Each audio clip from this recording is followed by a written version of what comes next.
Well, let's now catch up with Liberal MP Andrew Wallace. Andrew, good to see you. I know that you're going to be pleased that the social media ban for under-16s has passed the Parliament, but one issue, neither the Coalition nor Labor have any idea how this is going to work. Why was it rushed through so quickly? Well, g'day, Danica. It's great to join you from the Caloundra Christmas Street Party on the beautiful Sunshine Coast. There's a couple of things I wanted to pick you up on in your last segment when you were concerned about, and I know that there's some concerns from people about having to cough up a digital ID or driver's licence. That is expressly prohibited under this bill.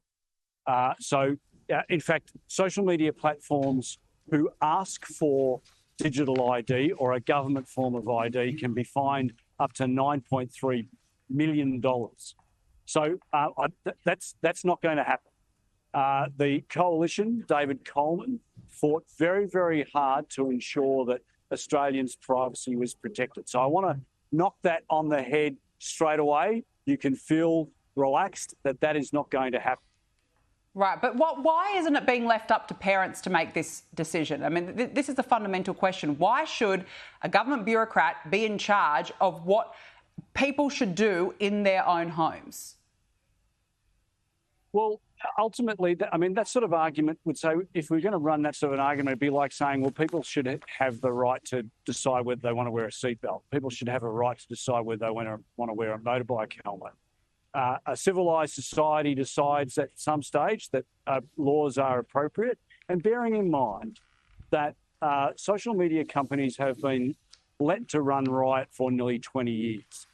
Over the last 10 years, we have seen a 300% increase in children approaching hospitals for self-harm. We've seen multiple, and we've talked about this before, Danica, many instances of children taking their own lives.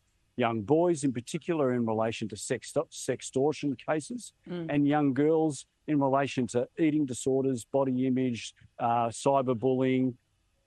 The social media platforms have let Australians down, and look, we led the charge on this for over 12 months from the Coalition. The Prime Minister has finally come on board. I don't accept your position that this has all been rushed. Why do I say that?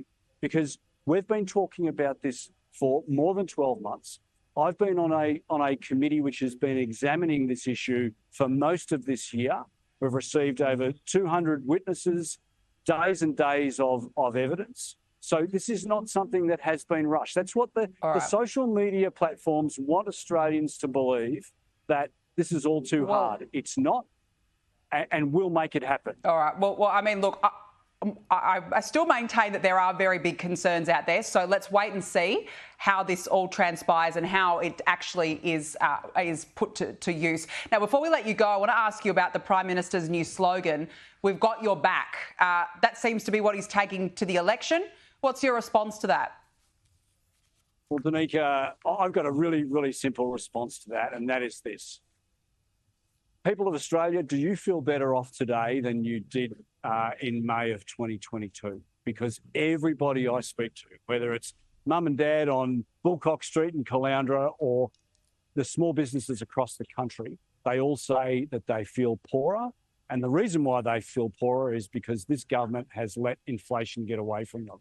They've been too busy concentrating on things like The Voice for the first 18 months of this parliamentary term. And once that failed, once the Prime Minister's voice failed, they had nowhere to go. This is a government that has been lost at sea for this term, and now they are scrambling. They are indeed pushing a lot of legislation through, and did push a lot of legislation through last night and again this morning. This is a government that said that they would and criticised us for guillotining certain legislation. It's exactly what they're doing now. But my question to Australians is very, very simple. Do you feel better off today than you did 2.5 years ago?